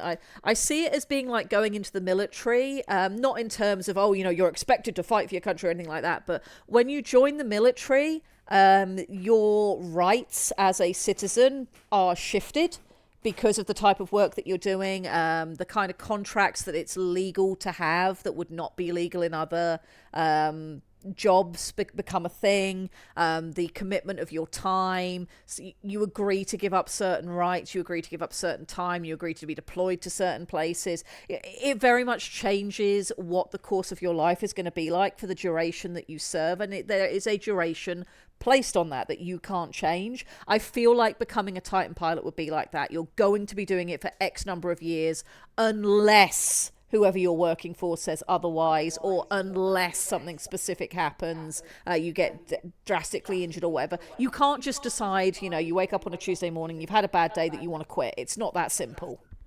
So the other thing to make the observation about it being a lifelong commitment or a long term one, you brought up, kind of like being in the military. There is something you didn't touch on about being in the military that is a very real thing, and it's why you can play Spot the Veteran, at least in the United States. And if you know what you're looking for, you can do it extremely reliably. Is that there is a mental and psychological change that occurs in the process of training and I'm going to use this word, indoctrination, because that's what it is. You are indoctrinated into a new way of thinking to be able to join the profession of arms. And the people who wash out early on for failure to adapt is because they did not onboard the psychological changes that are essential for that kind of work environment, especially the positions in the armed forces that involve actual combat duty, where you are expected to wield violence for the state. Yeah, and even if we're not talking about violence for our Titan pilots, the very valid point has been brought up that a Titan isn't a car that you can just switch out. It's a personality that you bond with. So it is going to be that big commitment. It is going to require that change in your mental state to be able to be successful at your job. So I think that makes sense for us to So go down that route with it. So I also have a thought on the whole nature v nurture thing. So I agree. I personally feel that nature should be a part of it for some of the points observed. For example, I'm just going to touch on aviation. The dreaded NAMI whammy, for those who are familiar with the United States Navy's training pipeline to be a pilot. If you are found to not be physically qualified because of some failing in your physiology, your eyesight's not good enough, or something in your medical history, it's a very real thing for you to not be able to fly an aircraft because of something that is purely nature you have no control over. The same thing that you described as far as being an astronaut. What if with the Titan pilots, one of the core things that allows them to function, or at least that defines at least a degree of aptitude, which sets the baseline that you then build on with training and experience, because you can have poor aptitude and through a lifetime of effort still succeed, sure, is a degree of, and I'm hoping not to butcher the actual meaning of this term, but neuroplasticity.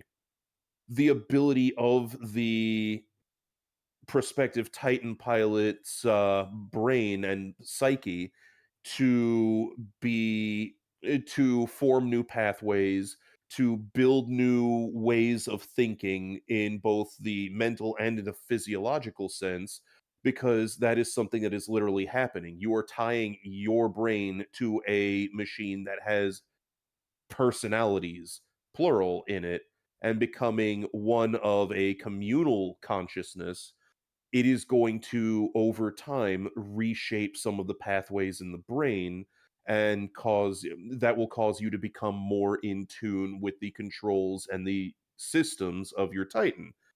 Meaning that an individual who has the physiological advantage of better neuroplasticity, their brain adjusts, adapts, and evolves faster, will be, at least from the outset, possessing a greater aptitude for being a pilot. It also means that they could be possessing a greater aptitude for being fucked with by people who are using some of the powers we described earlier, like the light show that can bedazzle and scrombulate the brain meat, or the mental EMP that we described when were talking about powers earlier. But I mean, oh well, some pros and some cons, right? Yep. Zork makes the point of civilians are probably a bit weirded out by Titan pilots. Pilots probably have a way of carrying themselves that screams predator to the average Shoaly subconscious. Certainly, I think they if you're a Titan pilot or a post-Titan pilot, depending on what's happened, you will come across as weird to the people around you because you're used to that communal and having that other sentience with you and having a body bigger than you are potentially. So yeah, I think that's great. And an air of manic energy just below the surface. I like that too. The possibility of vat-grown pilots, armored core style. We know we're going to be playing around with biology, and what I'd like to do next week, what I'm going to do this week, in the time that I have between now and next seeing you all, I'm going to write up everything we've talked about today, including where we've got to with what we think about Titan pilots. And we can go over that. I think we need to really start looking at Shoaly technology as a whole next week. I think that needs to be what our topic is. From here we start talking about the one splinter faction of Titan operators and supports infrastructure that focuses on eugenics to make the better Titan pilot as a service to whatever passes for nation states. They're an independent contractor or company that provides the Titans and the operators through very, very, very careful bloodline management. And everybody else that has more homegrown Titan pilots looks at them like, y'all are fucking weird.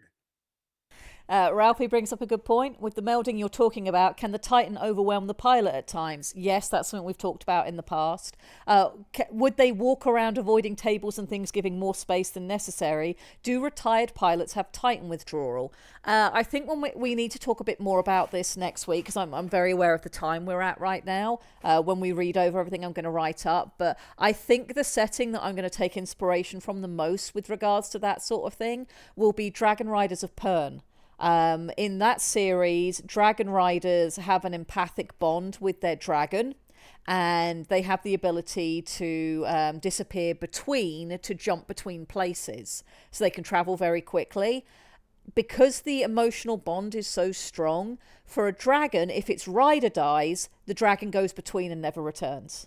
They effectively commit suicide. For people who lose their dragon, It's like the worst depression you can possibly imagine. Many of whom will commit suicide, and those who don't, they are very mentally affected. There is one story in particular that happens in the Pern books that deals with a lady who loses her dragon and what comes after that. There's also a really interesting through theme in that where a guy who is sort of bodyguard for a young noble who's due to inherit an important place, the young noble accidentally ends up bonding with a dragon, and the bodyguard lost his dragon, and the PTSD that's sort of seeing his ward get a dragon and all his worries for him, that becomes a big story. So I think we'll have a look at those sort of things.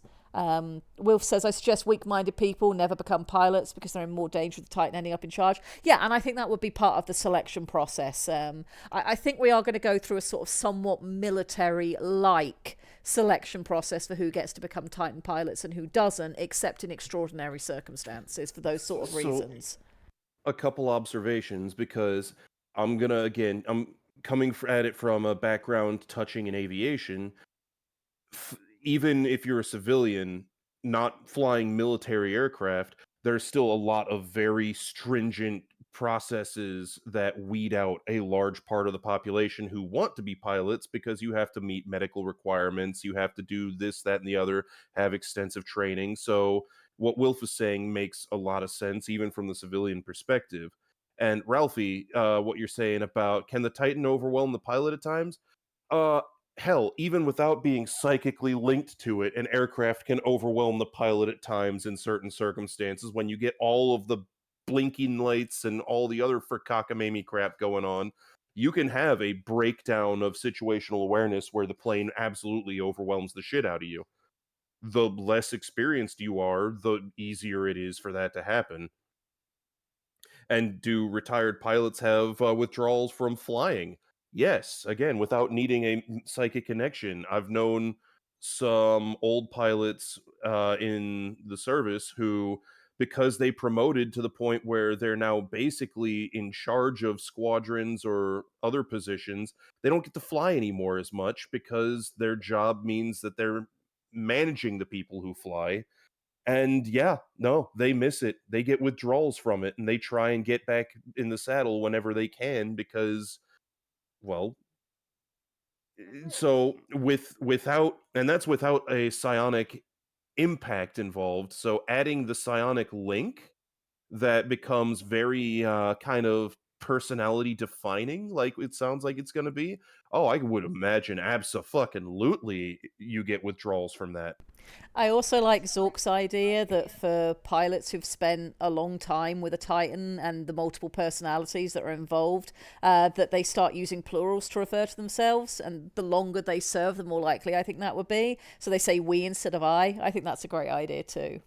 All right. So I think we've defined what we needed to this week, and that's going to allow me to do some write-ups and hopefully allow Ed to carry on with what he's doing. I'm going to keep myself busy until I see you guys next, and we'll go over tech next week. There was something else I wanted to do. Right, so we do technically have our first story on Shoal that's been written.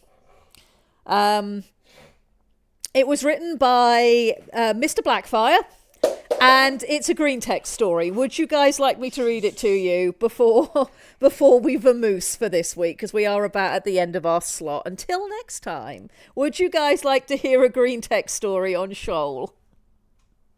Yes?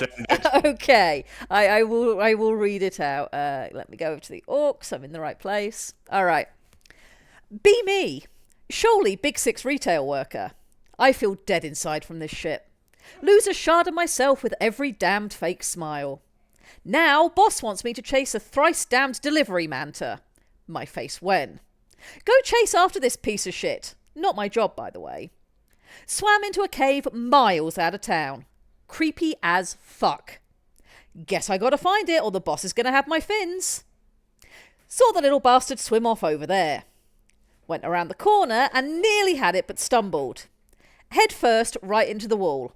Fuck ow.jpg. One head on hand nursing a goose egg, one on wall keeping balance. Hand on wall gets warm. Wall fucking starts moving. My face when. Greetings, pilot. I have been waiting for you. Need to scroll down to the next part. Wake back up. Must have passed out. Tried to sit up and look around and knock my head against something again. Owfuck.mp4. Damage registered. Pilot support systems active. Tried to rub my head to clear the fog and something not me moves. My face when a hand that's not mine rubs a head that's not mine with a bump that's not there. What in the 10 hells is going on? Try to get up. Probably just a little loopy from getting knocked on my ass. Joints creak, crack and shudder back into life and motion after generations of slumber. It is good to be awake again, pilot. That is our first Shoal story. Oh wow, this is great. That time I accidentally became a Titan pilot, yes. A new fin touches the beacon. We have Mr. Blackfire to thank for that. That is his work, not mine. And I thought that was wonderful. Very much enjoyed reading that on the road. And yes, Titan Isekai was what prompted this to happen. Canon character? I do think that needs to be a canon character and we should name it after Blackfire. Must make them an NPC. I think we can do that. I think we can do that. I'm very glad you guys enjoyed that. And I'm very glad that this setting is inspiring this sort of nonsense. It's exactly what I enjoy. I'm also looking to the point where we start talking about cultures and mythos because Archon Erica has also been horrendously busy writing a whole load of gods and myths and angels and demons and all sorts. And I really want to be able to share some of that stuff on stream when the time is right because he's been working his butt off and I do appreciate it. Blackfin the accidental. Storkasher who accidentally became a Titan pilot, yes. Name the mech Blackfire? I think that would be the easiest way, yes.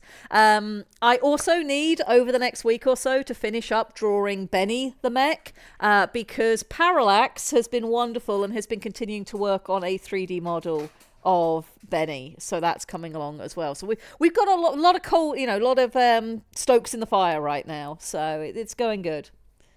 I'd be writing more about crab stuff, but I've been knee-deep in hyperfixation at school. That's fine, Grimo, so we are in no rush. We have all the time that we need for this. Card art, that will be wonderful too.